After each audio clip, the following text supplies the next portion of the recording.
Is it just me, or does anybody else get overwhelmed by Colourpop? I can't say that I've been in the loop with new Colourpop makeup for a while now, and in fact, I've sort of grown a little frustrated with the brand. I'll talk a little bit about that in this video, but I recently noticed that I had a ton of unused Ulta points sitting in my account, so I thought it'd be a good opportunity to catch up with Colourpop. So I hauled a bunch of their new makeup as well as stuff that I just haven't gotten around to trying yet. So I'll be testing those out in this video, plus maybe giving a rant. But first, if you're new here, hi, my name is Miranda. Welcome to my channel where we talk all things budget beauty. If that sounds interesting to you, then become the newest member of the Slashed Squad by hitting subscribe and the bell icon. Ready to go.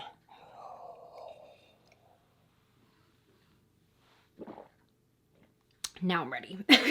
So the product that actually sparked me wanting to do a Colourpop haul, because I saw this on their Instagram and I was like, that's pretty. This is the Boudoir Noir eyeshadow palette. Now this has actually been sold out on the brand's website for a little bit. I'm not sure if they've restocked it by the time this video goes up, but it was on sale at Ulta. So here is the Boudoir Noir eyeshadow palette in all its glory. Now, yes, it is a neutral palette at its core, but I didn't really have anything like this in my collection because it definitely leans a little bit more muted and dusty, and there's also a strong green and taupe color story to this. So like I said, this was on sale at Ulta. I got it for $14.40. So let's dip in. First, I'm gonna be priming my eye with the CoverGirl Lid Lockup Primer. So glad that I found this in my last video. I just completely fell in love with it again. I don't know why I stopped using it. Just to set my primer, I'm gonna go into Deja Vu, which is this light beige. And I have to also admit that I really don't have a lot of experience with Colourpop's pressed palettes. I've really sort of been a Super Shock shadow purist of theirs. I think the last time I tried their pressed shadows was when they first launched. I remember they had a palette with Amanda Steele that I had. Like, that's a long time ago. So I definitely want to dip into the greens in this palette because I think that's what makes this so unique. So I'm just trying to figure out where I want to go, how we're going to get there. I think I'm going to go into Desire, which is this interesting sort of khaki color. I will say that at least the mattes so far, they're just a tad powdery as I dip brushes in. You can see Desire is giving me a little bit of kick up in the palette. Actually, yeah, this is sort of like more of a mustard shade.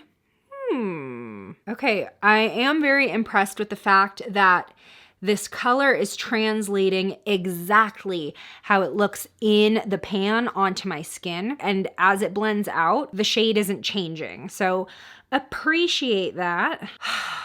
Is this haul gonna make me a Colourpop stan again? Because I was definitely at that level at one point in my life. A little bit earlier in my career, kind of like when I was first really doing beauty content more seriously, that's just when Colourpop launched, like 2014. And at that point, I was really into following all of their launches.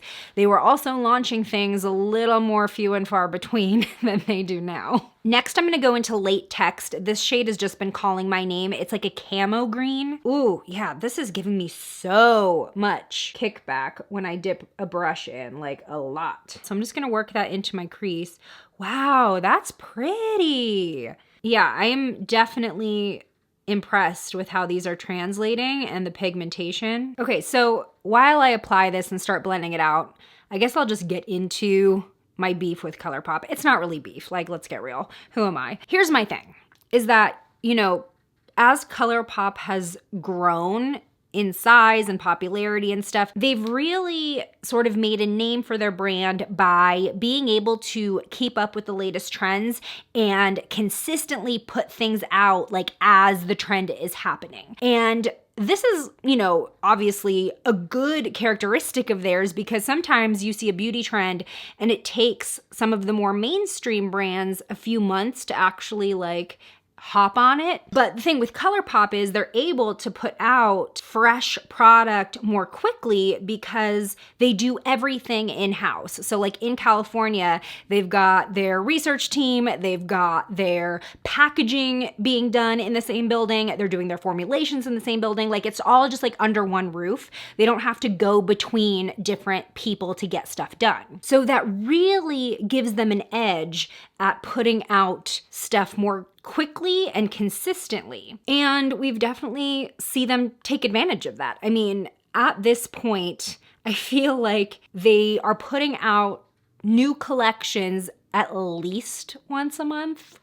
At least, right? And I'm not talking about new products. I mean new collections, new shades, etc. Now, that's not inherently a bad thing. Like, we all love brands keeping it fresh. We all love having options. But there are a few things that I see kind of frustrating with this pattern. But first, let's go into my crease shade. I'm gonna go into Hot Toddy, which it looks sort of like a brownish green. We'll see how it actually looks on the skin. Maybe a charcoal shade? I'm not sure. I guess we'll find out together. Yeah, it's like sort of green. Like swampy depth green. That's my official description of this shade, but I like it. Okay, so back to what I was saying. The problem with Colourpop consistently putting out new collection after new collection in terms of shades is that it's clearly not sustainable for them if they want to keep producing all of those shades for a longer period of time. So with all of these consistent releases, they're also discontinuing shades at what I consider a much faster rate than other brands. And as a consumer, like just a normal person, even if I wasn't on YouTube, that's frustrating because there have been times where I fall in love with a Colourpop product and like I use the hell out of it and then I go to buy it again because it's actually a real staple in my routine and it's gone. On this note, I've heard some chatter online about them re-releasing shades under different names in like newer collections, but why make me do that work? Like, I don't want to hunt down the shade that I loved. Like, why? Okay, I'm gonna go ahead and take a little bit of a break from my rant to blend this out and update you with the fact that I love this eyeshadow. What's really impressive is that Colourpop is not only releasing new makeup so dang fast, but it's good makeup. They do not compromise the quality for the trend or the release date. You know what I mean? Like, I'm genuinely impressed with these greens and how they're blending out and how they're blending together, because especially this type of muted green shade, it's really hard to not make muddy once you start blending it in with other colors. But all of these are seriously like maintaining their true shade. So I'm a pretty happy camper at this point with this palette because let's be honest, I bought it for these greens. I think I'm gonna put down Body Language, which is this taupe shade. It does have a little bit of a purple lean to it. I'm just curious about this shade. I'm gonna cover it in glitter, but I just wanna see how it looks. Okay. Ooh, it's like translating a little bit more brown. I am definitely getting some fallout on my face. Not as much fallout as I expected though, especially from such soft shadows. Before we go into this glitter, I'm gonna go ahead and highlight my brow bone with Good Night. It is just kind of a classic champagne shade. I was advised before putting on the pressed glitter to use a glitter primer. So this one is from NYX. And I'm just gonna go ahead and pat that onto the lid right over that taupe shade. This is the Carity E28 brush, and I think it would do pretty well with glitter because it's a denser brush. That totally works. Oh, thank God. I really didn't want to go in with my fingers. Okay, so I've explained why as a consumer it's frustrating as far as the rate at which Colourpop both puts out product and then in turn discontinues product. It's also annoying as an influencer on the other side, because I'm obviously, for the most part, buying makeup to test out for you and recommend for you. But a lot of the times with Colourpop, it's like once you finally get a hold of one of their new releases, because they are so coveted and people snatch them up right away, by the time you get it, it could be discontinued like 3 weeks later. Because a lot of their stuff recently has been limited edition. So like for me, that's frustrating, because if I take the time to test something out and then I'm like, y'all, you need to get this, and then it's like barely any time before you can't get it anymore, it just like, it makes me not even want to try it. And as a consumer too, I am wary of trying their releases, because I'm like, what if I fall in love with this and then it's gone? Okay, this glitter though, it's so pretty.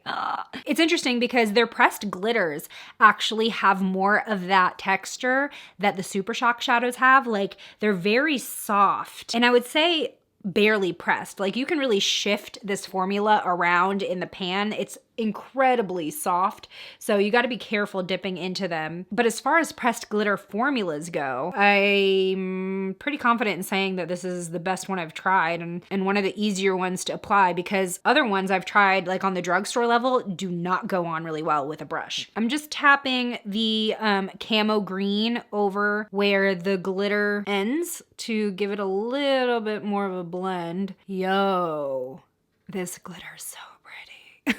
But see, this is what happens. I fall in love with these products and then I'm like, will I ever get to get them again?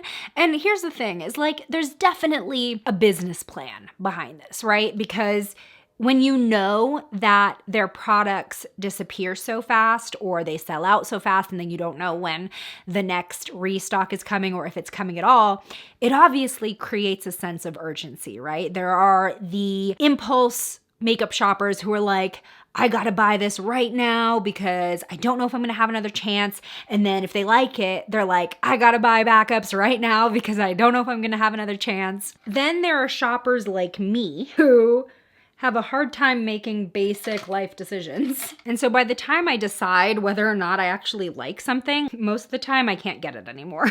Sorry, I'm just putting Good Night into my inner corner for a little bit more of a pop. So I'm done with this palette. If you can get it, I would say get it.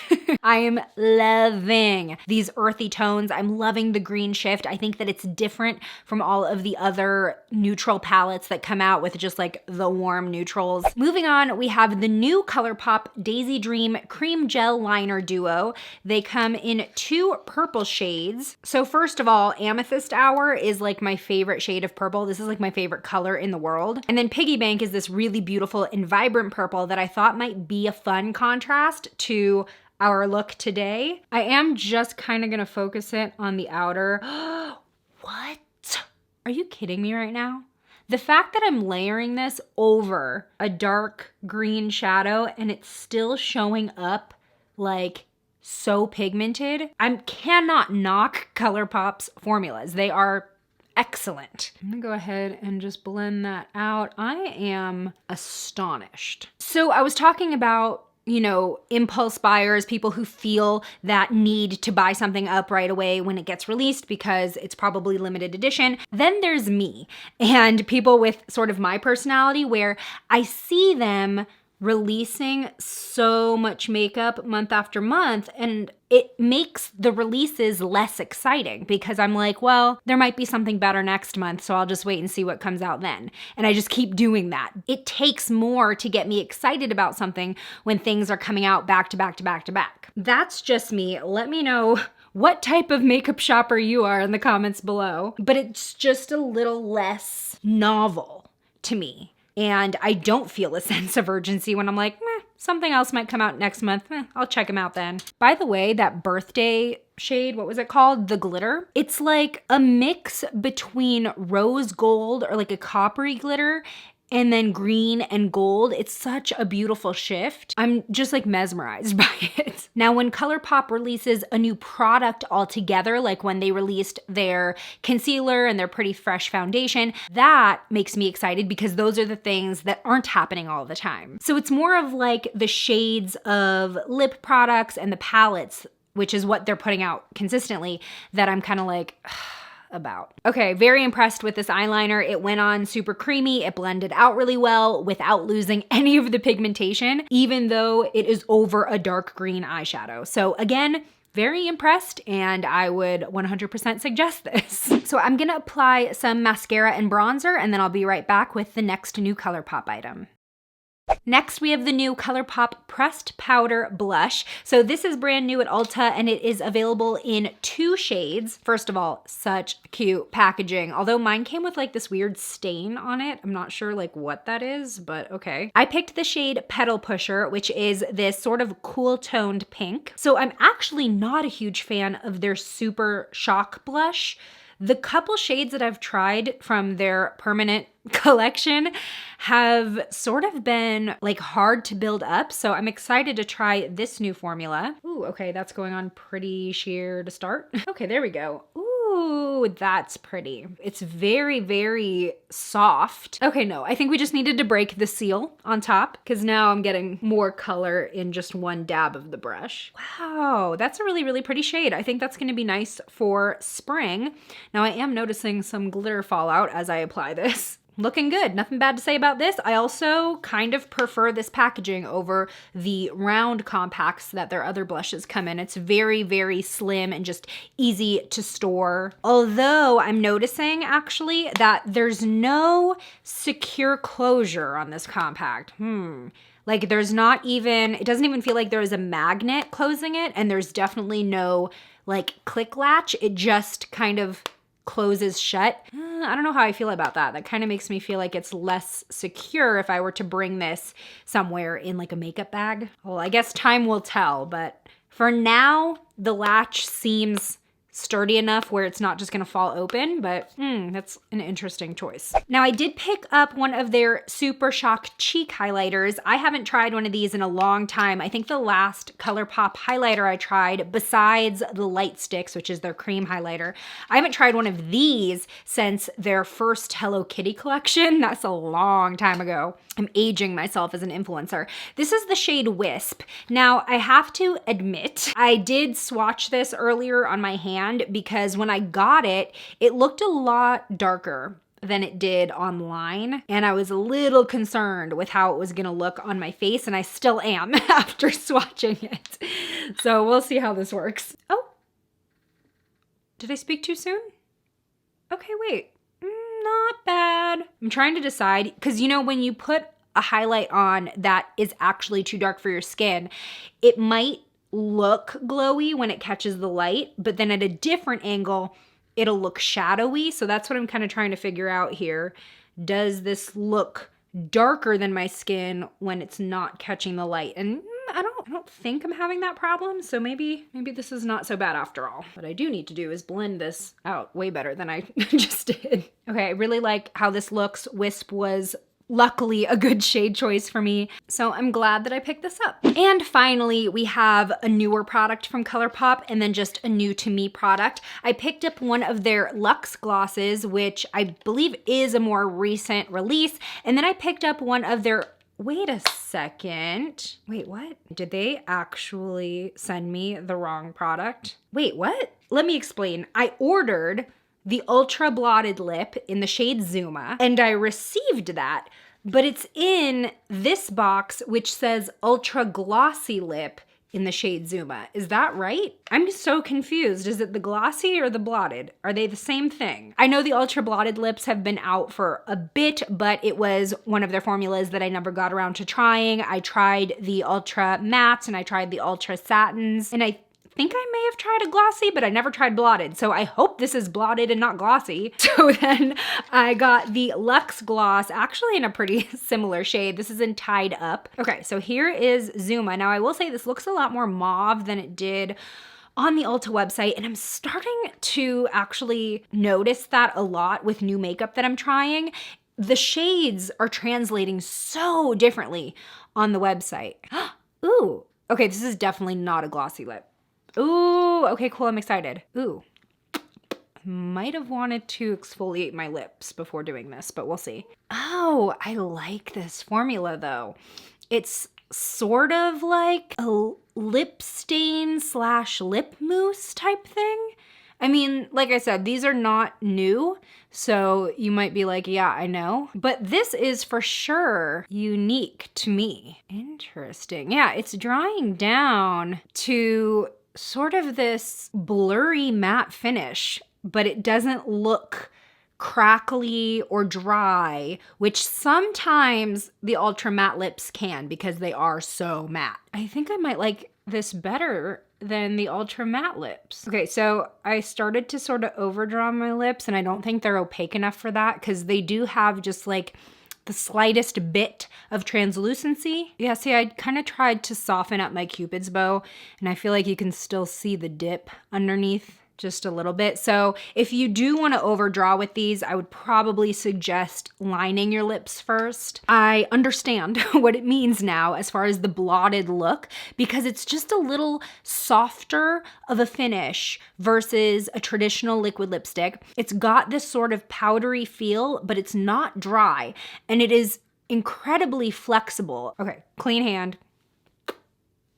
No transfer. That set really, really quickly. Even though a little bit of my dryness is showing on my lip, it sort of smoothed out my lip lines. Like my lips look really smooth. So this is pretty dang cool. I like it. I want to grab more shades, but then I'm also scared to grab more shades. Oh, Colourpop, this is what you do to me. So since luckily this did end up being the blotted finish and not another gloss, I'll go ahead and layer the Lux lip gloss on top of it, but I will show you a swatch of what it looks like alone. So this is a mauvey pink, but there is some sparkle to it. It looks like it's got some silver shimmer to it. Go ahead and layer. Ooh, actually these colors work together pretty well. I don't know if it's just because I layered it, but it's kind of a thick lip gloss. It's definitely cushy. It's just like present, you know what I mean? But it's pretty on the lips. It didn't disturb the blotted lips at all, actually. So if you wanted to layer these two products, I think that they work together pretty well. I just noticed that I had lipstick on my cheek for the past 5 minutes. Well, this is what I would call a no-dud haul, y'all. I genuinely liked everything that I tried today, and I'm excited to keep using it. Fingers crossed that they don't get rid of them anytime soon. But tell me in the comments, what do you think of Colourpop and how often they both release and discontinue products? And was there anything in this video that caught your eye? Today's shout out goes to Lori. Thanks for being a member of the Slashed Squad. And join me over in this video next where I try a drugstore at home hair color product. I'll see you over there. Bye.